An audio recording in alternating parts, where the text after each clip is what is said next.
So, hello everyone. Good morning, all of you again, and hope you're all having a great day today. We had an excellent evening yesterday for sure. We enjoyed it perfectly. And today is again one amazing day.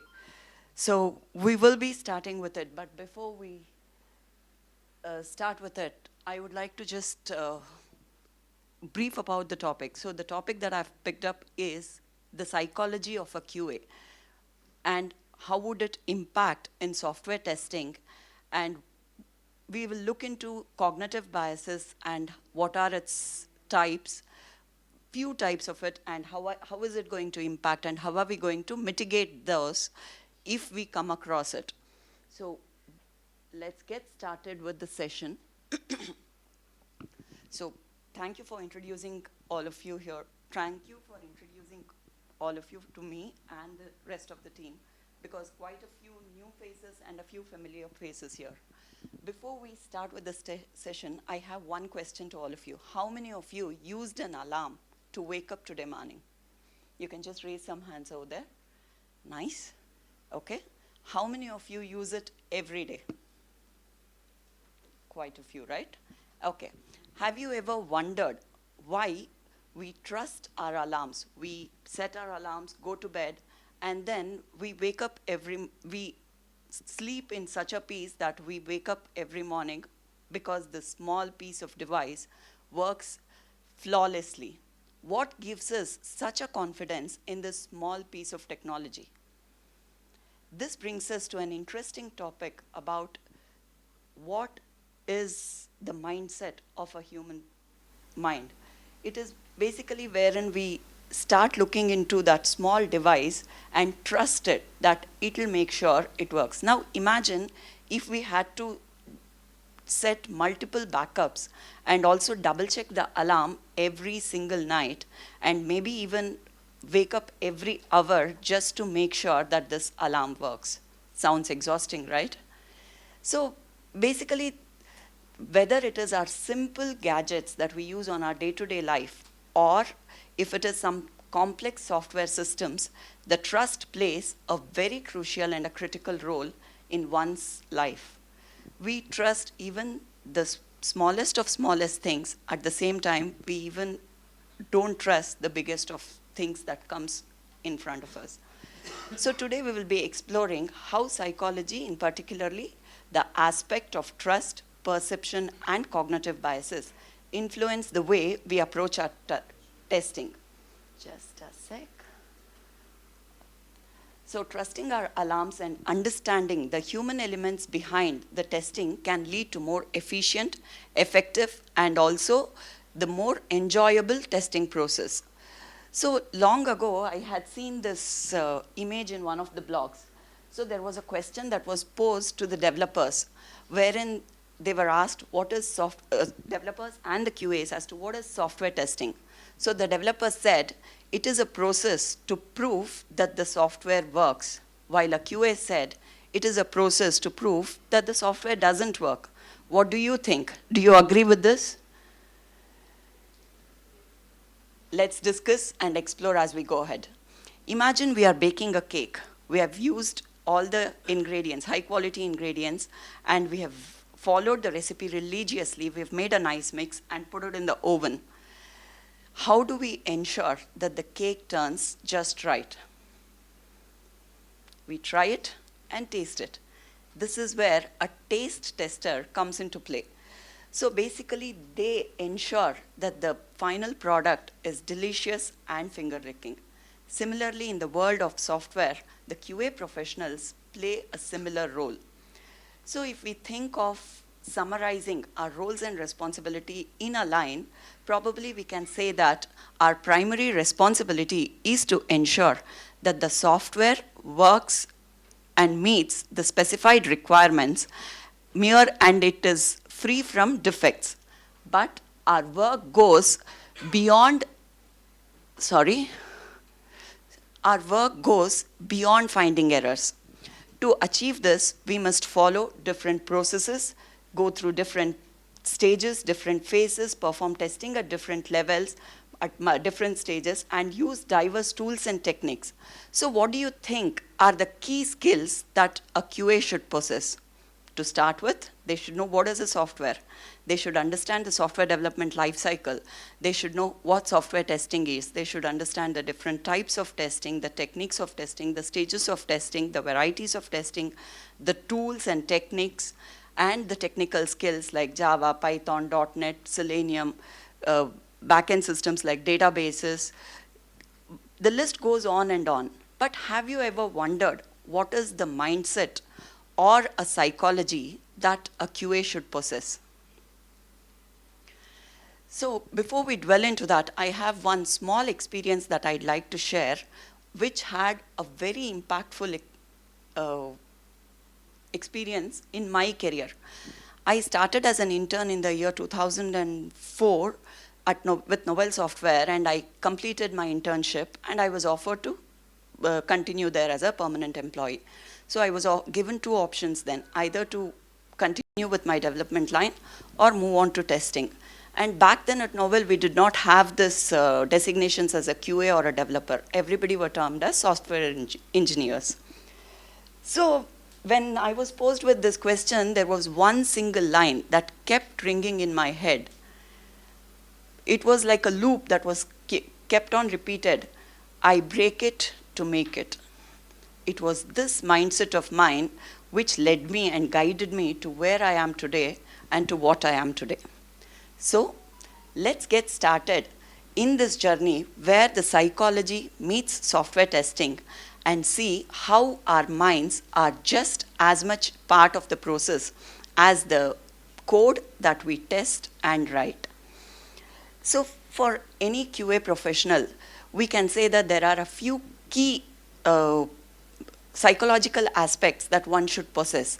If we want to list a few of them, it could be like attention to detail, good communication skills, curiosity, persistence and perseverance, critical thinking and analytical thinking, diplomacy, adaptability. There are quite a few, but we will stick on to these and just try to see a little more detail into these. So starting with attention to detail, noticing the minor discrepancies and inconsistencies that could affect the software's performance or the user experience is the key. Agreed? Right. So ensuring that the tests are comprehensive and cover all aspects of the functionality could be achieved with attention to detail. Let's try and see how confident are we with our communication skills. Can you try and complete this sentence for me? You can use as many yes or as many no's you want and say it out louder for me. Go ahead, give it a try. Fill in the blanks with either yes or no and read it out louder or say it out louder. Come on, go for it. I can't hear you. Yes. Yes. Thank you. Jokes apart. With good communication skills, understanding the requirements and concerns from the team members, the users, and stakeholders, accurately address the issues and refine the tests would be much simpler. And ability to clearly document the issues and also communicate the issues, test results, and give feedback with the team becomes much easier with the good communication skills. So moving on to patience and perseverance. Patience and perseverance is the key quality of a QA because it helps us ensure thorough, accurate testing and effective problem solving. These qualities enable the QA to manage complexities of the software testing and handle repeated and challenging tasks and collaborate effectively with the team and adapt to new technologies and maintain quality even under pressure. So, curiosity. Keep the child in you always alive. Be it a professional life or a personal life. We will never regret it. Agreed? Who wouldn't want to have that childish walk and play around and jump around? It's always fun. At the same time, curiosity drives a deeper exploration of the software, promotes questioning, encourages the identification of hidden issues, fosters continuous learning, and also adaptation and supports effective problem-solving skills. By nurturing curiosity, a QA professional can enhance their ability to deliver high-quality software and continue to contribute meaningfully to the success of their projects. So moving on to good analytical and critical thinking. So the good analytical and critical thinking enables us in risk analysis, choosing appropriate testing methods, strategies, tools at the situation that we are currently in. It also enables us to deep dive into the issue that we have come across and identify the root cause. It helps us in evaluating the test results and making informed decisions about the priority of the defects. Are we all good till here? Cool. So moving on to diplomacy. The disagreements and conflicts within the team is the worst that can happen. Diplomacy helps us in handling the conflicts that may arise with the team members or the stakeholders in a constructive manner. It helps in finding a common ground and reaching agreements on priorities and issue resolution. And last but not the least, the adaptability and flexibility. The one who is adaptable and flexible quickly adjusts to the new tools, new teams, new technologies, and methodologies as they evolve in the industry. Adjusting our test plans and approaches based on the changes in the project is very easy for one who is adaptable and flexible. Along with the psychological aspects, let's look into what is called as the emotional intelligence. Emotional intelligence refers to the ability to understand, use, and manage our own emotions in a positive way. At the same time, it is an ability to recognize and influence the emotions of others for the better of the project. So the key things that we can consider here are empathy, team dynamics, and stress management. So empathy is basically understanding the perspectives and concerns of the teams, users, and stakeholders, which can lead to a more effective communication. It also helps us in accepting and providing feedback in a constructive manner and in a non-confrontational way. It all helps convey and resolve issues in a more professional and a comfortable manner without much confusion and conflicts. The team dynamics. Managing our own emotions and staying calm under pressure avoids major part of the conflicts that can happen in any team. And it also helps in quicker resolution between the team members and stakeholders. Understanding the work pressures and timelines that we are all working in helps us to work more harmoniously and foster a team-oriented approach for the problem solving. The last part of it is the stress management. The stress management is the emotional intelligence helps in managing our own stress and staying adaptable in the face of changing requirements or changing issues or unexpected issues that we are hit with. A strong internal drive that helps us to keep focused and keep moving is the key. The next part of it is user-centered testing. It's a testing approach. For any tester, user is always at the center and he is the key for whatever we go ahead to do the testing.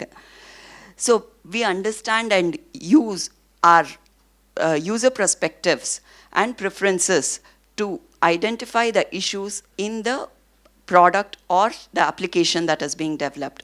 To achieve this, we must use the user psychology and dwell into that to get into that mode of it. So what are the key techniques that we could use to keep the user-centered testing? We could use user interviews, we could conduct surveys and questionnaires, we can go with the usability testing or the A/B testing. So along with user-centered testing and its techniques, let's take a moment to highlight how we can contribute and support the user by using the user advocacy. So user advocacy is a practice wherein we are actively representing a user and prioritizing the needs and interests of the user in decision making. When we understand the user needs, it is very easy to design the realistic tests empathizing with the user. We adopt a user-centric mindset, considering how different designs or features that we choose can impact the user in a better way. Let's take an example here. Say a QA engineer notices a new feature, creates some confusion in the due course because of the unclear instructions. So here the QA speaks for the user. He documents the issues, prioritizes it, speaks to the user interface or the usability team or the design team basically, and then we get the user interface updated, get that sorted and fixed before the release to make sure that the issue is resolved before it is out. And the next example that we can take is a QA engineer discovers the new app update introduces a performance issues that could significantly impact users with older device. So note here, it is not an issue with all the end users. It could be for a subset of users who are using this application. So without just neglecting that set of users, we raise the performance issue, provide the detailed feedback to the development team, work with the development team to get the issue sorted before the release. So now that we have explored the psychology and mindset of a QA, its impact on the quality assurance, let's dive a little deeper into often overlooked aspect of software testing process. While technical understanding plays a critical role in giving our best as a QA, our ability to truly meet our goals can be influenced with something subtle yet equally important and powerful tool which is our own cognitive biases. Now imagine you're a detective, you're solving a mystery. You have the clues with you and you have all the tools with you. But what if your own perception and preconceptions cloud your judgment? Would you be able to reach and completely dig into that mystery that you're trying to solve? This is where a psychology comes into play. So in this section, we will cover how a cognitive biases can shape our testing outcomes and explore the strategies to ensure that our judgments are as clear and unbiased as the evidences that we gather. Cognitive biases refers to a systematic error in our thinking, judgment, and decision making that can affect our perspective in evaluating it and reporting it. I remember a quote from one of the science philosophers called Karl Popper. He once said, if we are uncritical, we shall always find what we want. We shall look for and find confirmations. At the same time, we shall look away and not see whatever might be dangerous to our pet theories. This is confirmation bias, the first type of cognitive biases that we are looking into. A confirmation bias is a tendency to search for, interpret, and remember information in the way that confirms one's pre-existing beliefs.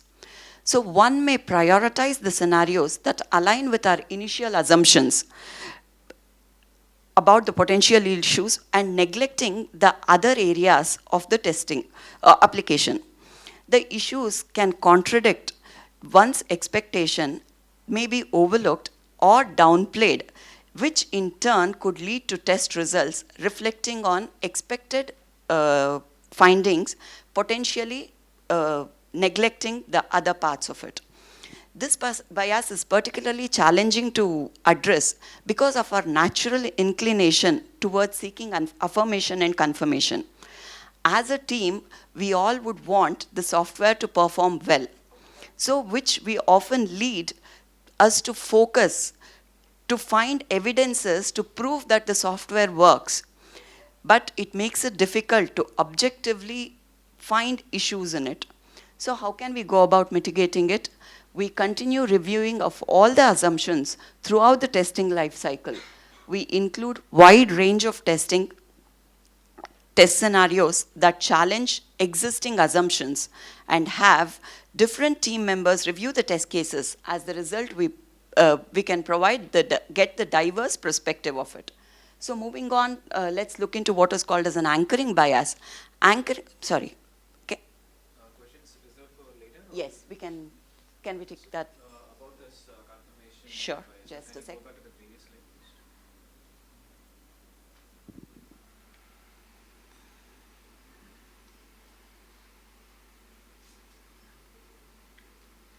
No, the other one. The mitigations one. Yes, the mitigation. Yes. Go ahead.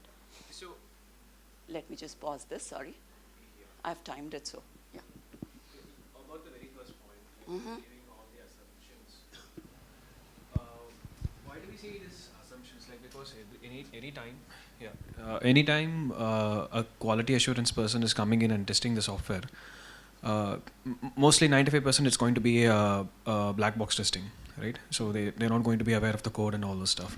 But every outcome is predefined, right? Regardless of the outcome was designed by the BA or the QA, everything is documented and everything is clearly set forward before the team. But then why do we say it's an assumption? We see that as an assumption because we are not just looking as to how it behaves. It is an assumption about a requirement itself, which has changed in the due course of the project development. Like say, for example, we started, I have a scenario which explains that. Probably we can take it in that stage. So basically what happens is there is some initial finding that we make, and based on that finding, or there is an assumption or a story that is built up in our head. Based on that story, we go about skewing our testing in that direction without looking into the complete aspect of it. So when I get into the detailed scenario, maybe that will be helpful. But if there is still doubt, we can just discuss this and take it offline with respect to the time for all of us. We can look into the scenario and discuss about it later. Perfect. Yeah. Cool.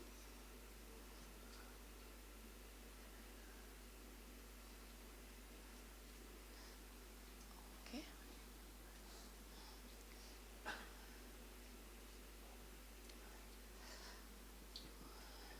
So we are starting with anchoring bias.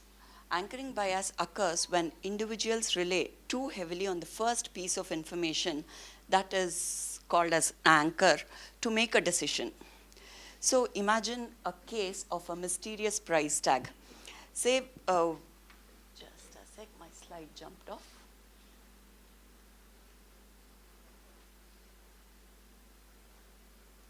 So we are a new e-commerce web application featuring this dynamic model, pricing model.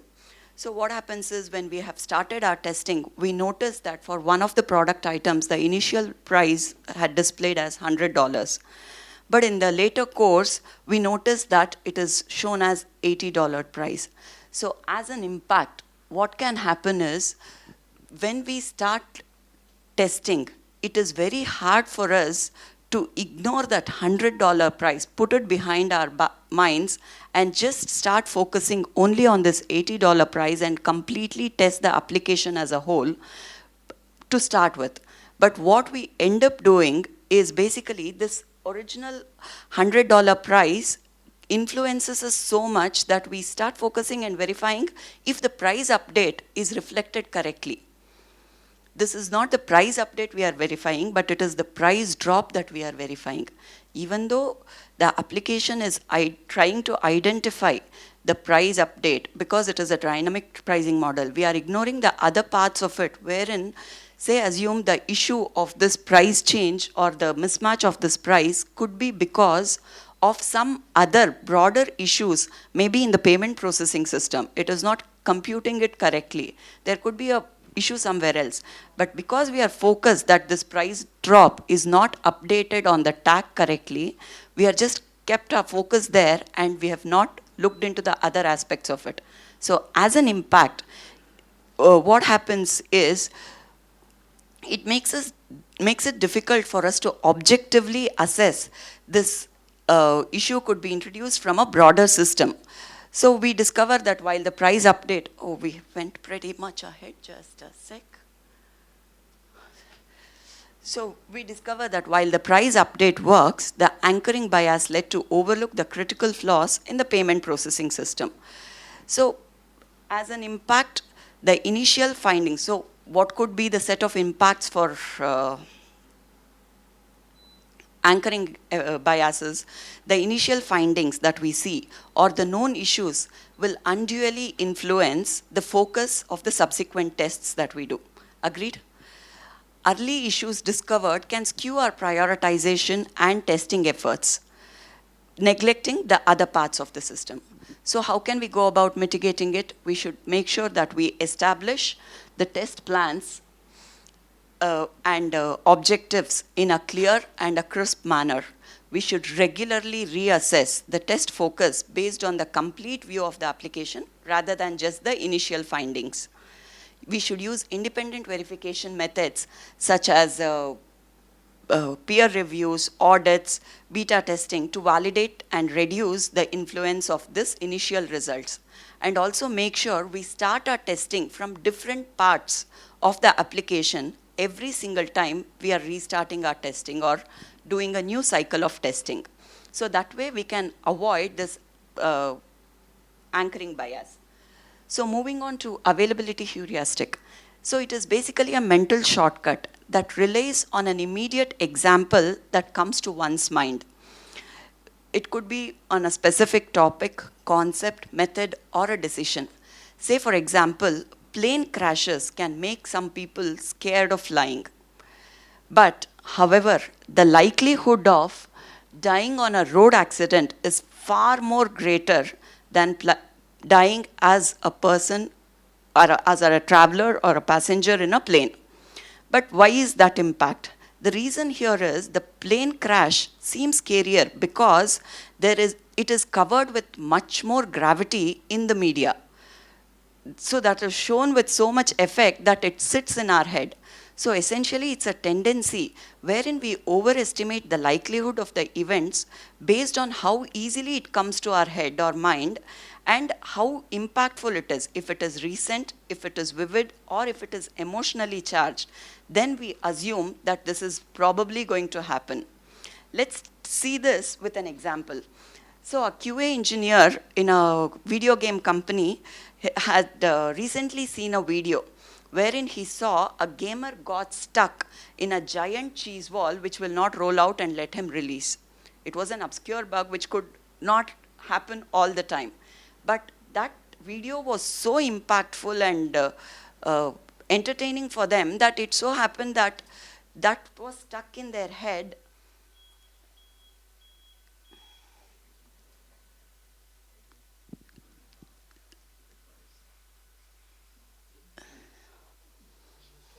So you can all imagine a character of your video games getting stuck in a cheese ball. Take a moment here. So close your eyes. Imagine you're stuck there. How do you get out of it?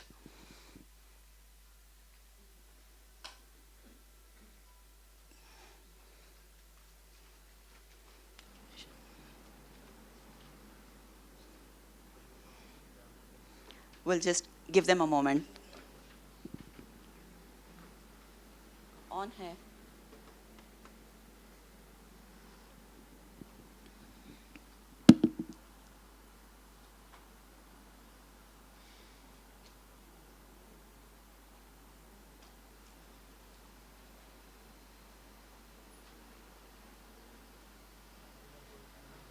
The confirmation bias that you were asking, say for example, there was an initial set of risk that was assessed in the initial stages of a project.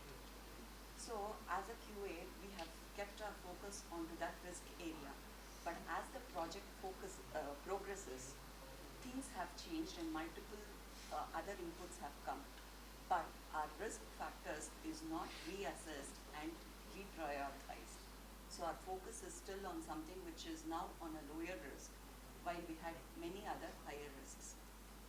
So our assumption in our head is the risk that was given in the first initial starting stage of a project is still at the high level. But it is kind of sounding like anchoring. They all are similar because they all are psychological and they all have very subtle differences. Now, when you are looking into this availability heuristic, again, this becomes a similar thing because this is something comes into our mind the moment we think of it, something that immediately strikes us. So they are all very similar but subtle differences. So these can be handled. This happens in our everyday, day-to-day life in everything that we do, not just necessarily in the testing or the QA tasks that we do. It happens in everything. We assume we know already something, and we just go about doing it. Like, say, for instance, your wife yesterday told you to that she would want to eat something made out of bendi, and without knowing what is exactly to be bought, you just go and buy bendi in the evening and bring it to her, but she has prepared something already for you. An assumption there, which already was in place. Something like that.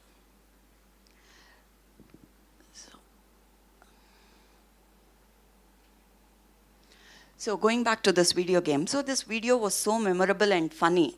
Just a sec, go back.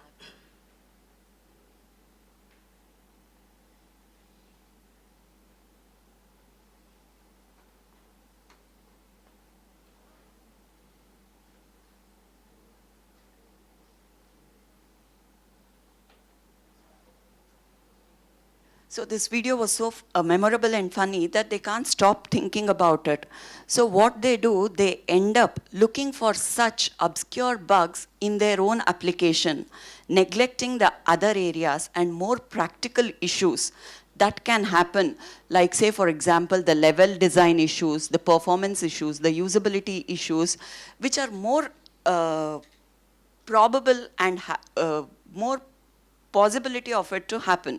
So as an outcome, the testing becomes focused on preventing a humorous bug which is more like unlikely, but while neglecting the more typical issues that could impact the gaming experience itself.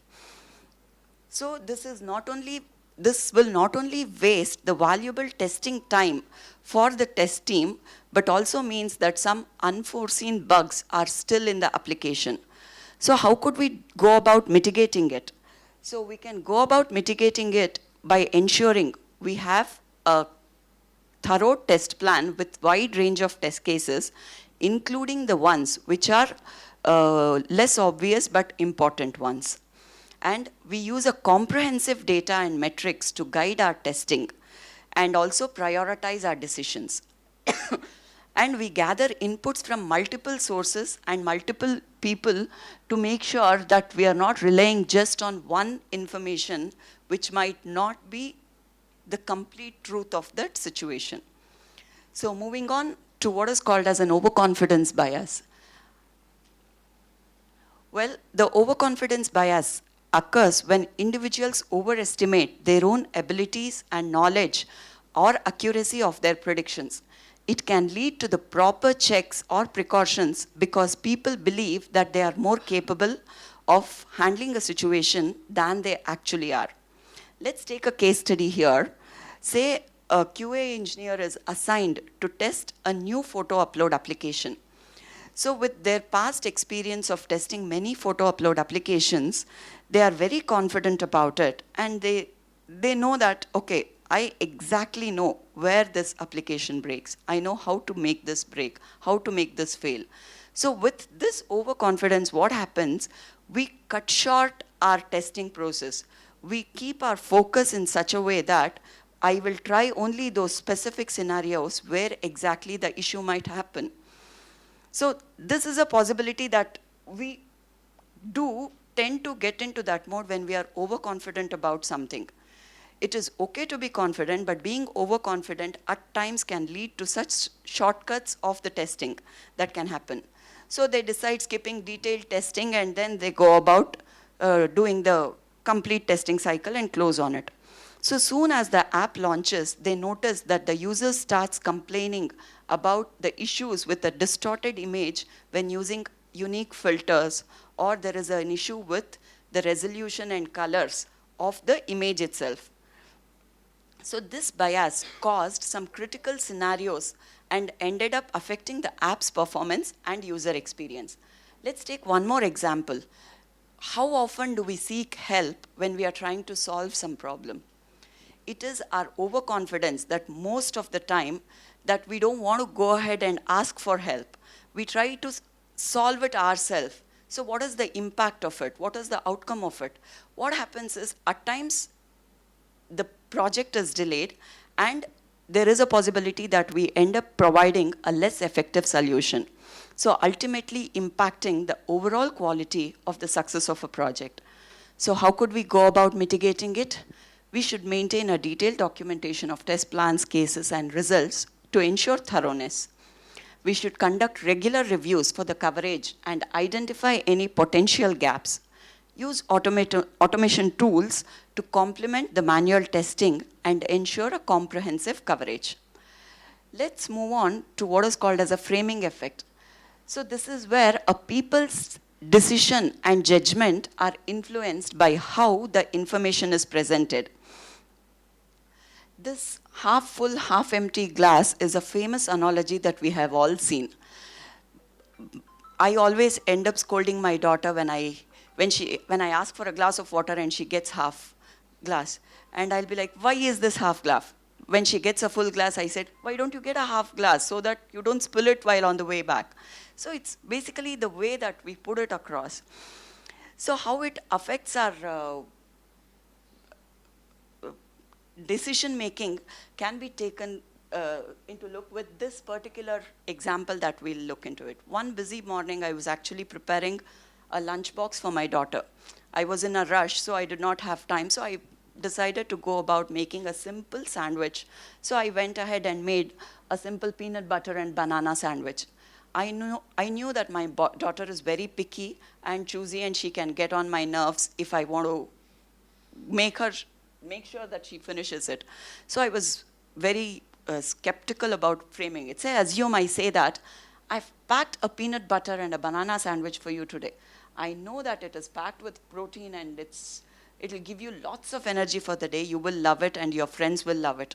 So her reaction would be like, wow, that sounds exciting. And she is positive about the lunch. And it sounds tasty and energizing choice. She will look forward to eat it.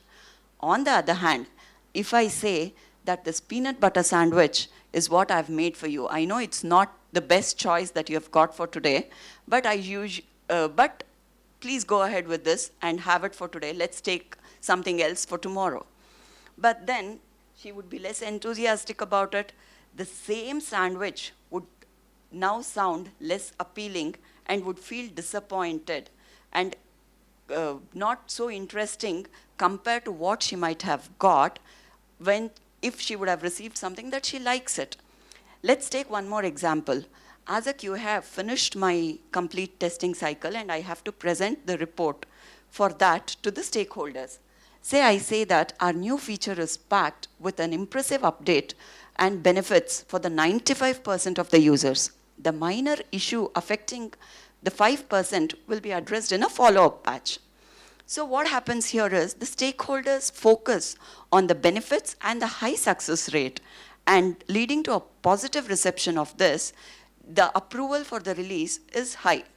On the other hand, if we focus on the risks wherein we are talking about the new feature has 5% bug rate causing occasional issues, while it affects small portion of the users, it may impact their experience. So what would be the outcome then?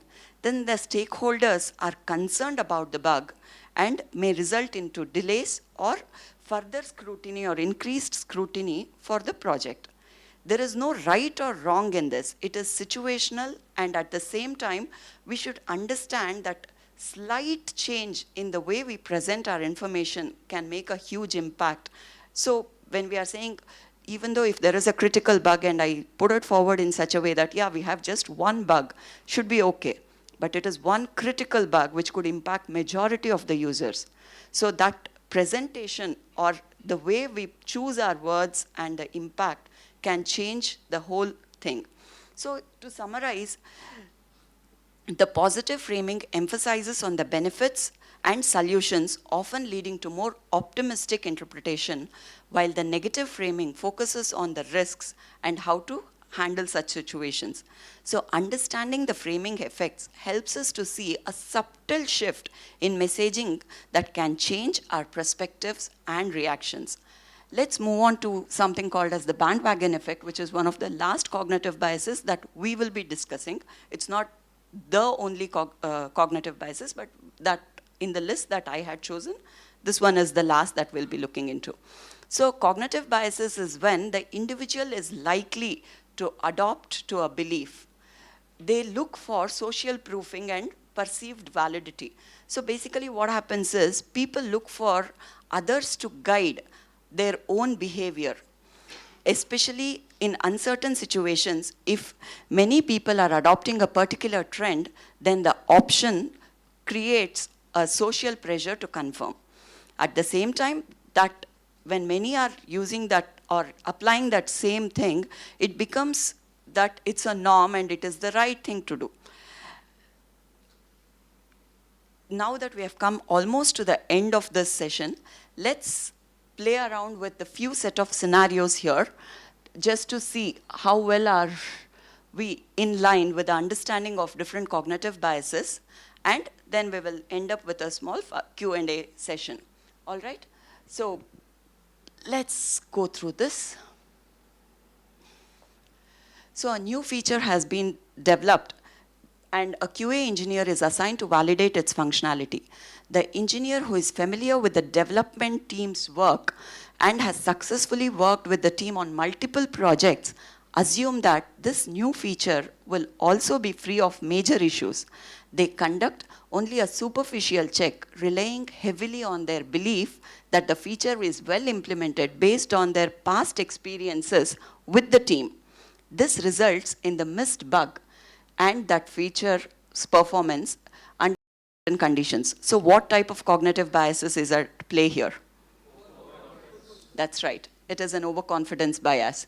So basically, they were so much confident with the teams, working with that team and their expertise, that they overlooked doing a complete thorough check, which at times when we are doing when we are at the last stages, before we move on, let me complete this.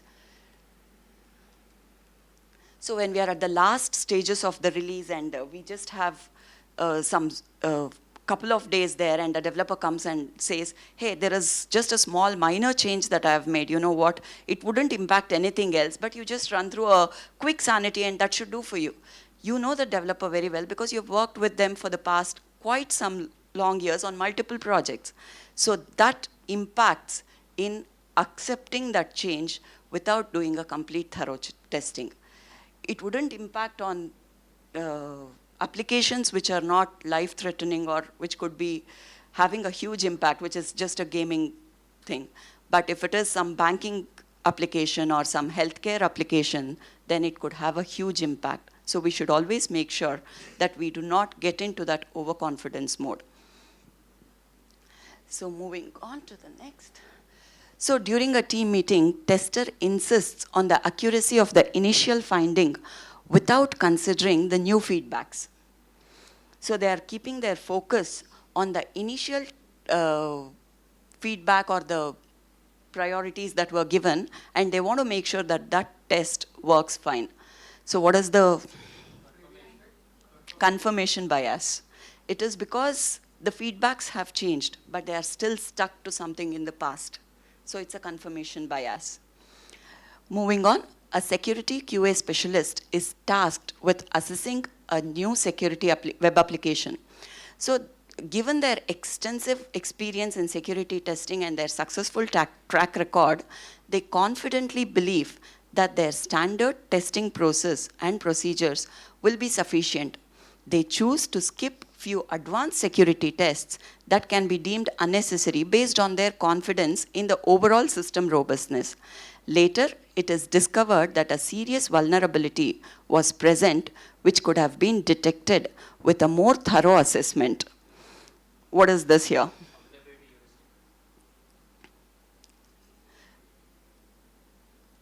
Why not a overconfidence bias? As I said, there are subtle shifts and one might fall into multiple groups there. All right? So moving on to the next, have I paused? No, okay. During the team discussion on selecting a new testing tool, several team members start advocating for a particular tool that has gained a lot of positive feedback in the industry forums and being adopted by other companies. Seeing this trend, majority of the team jumps to support the same tool, even though there might be other options that could be better to suit their specific needs. What is it here? Correct. Just follow the crowd. Follow the crowd. Go back. All right. So moving on. So this would be the last one. Come on.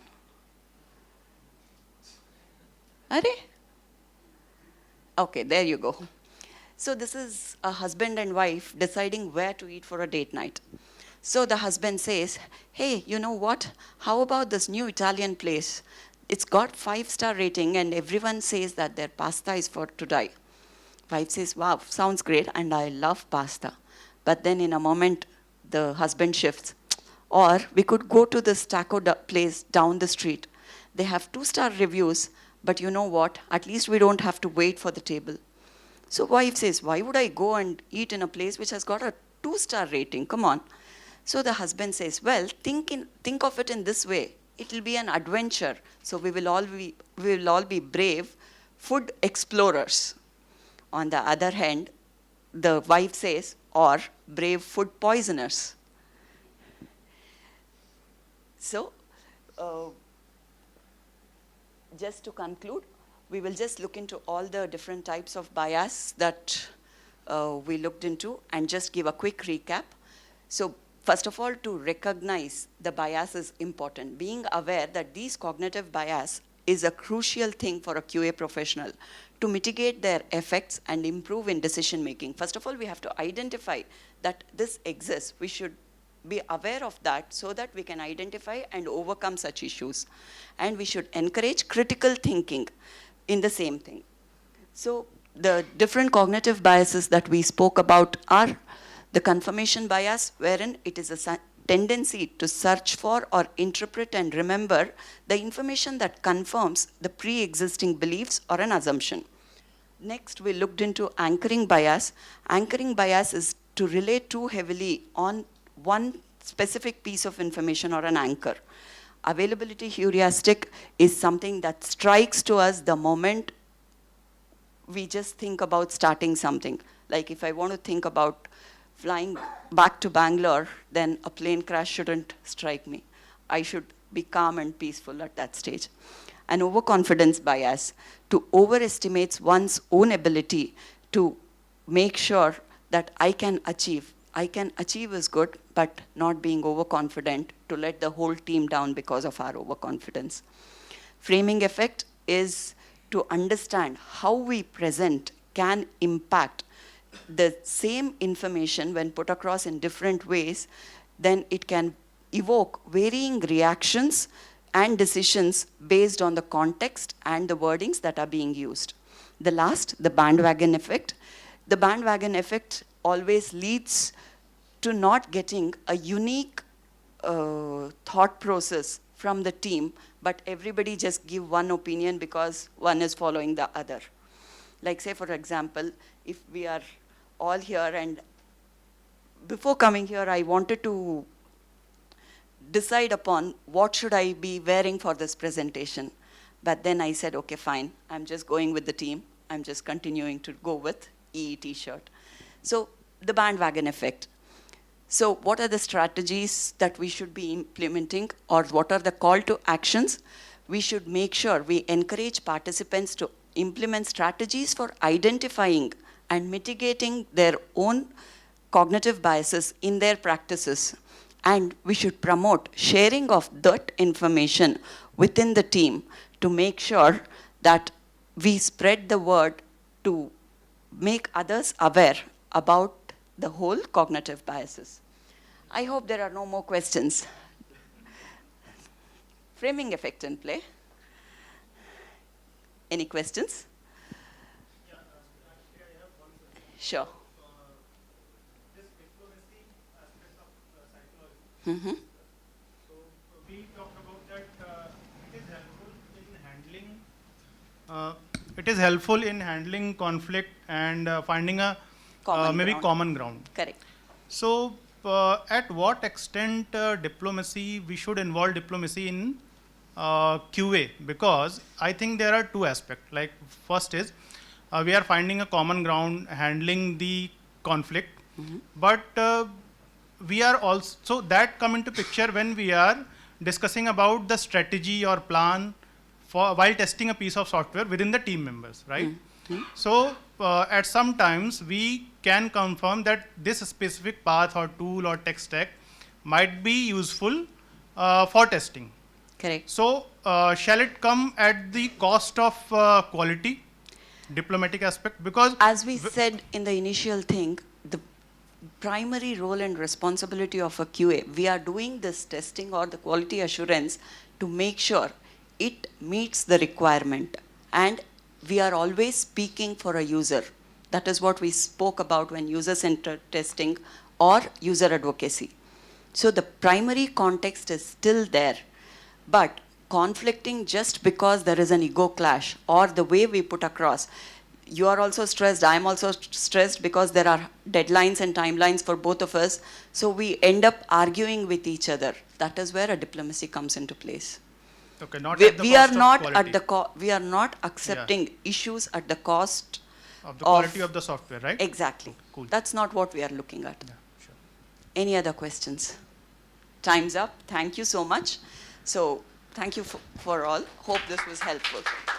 Thank you, everyone.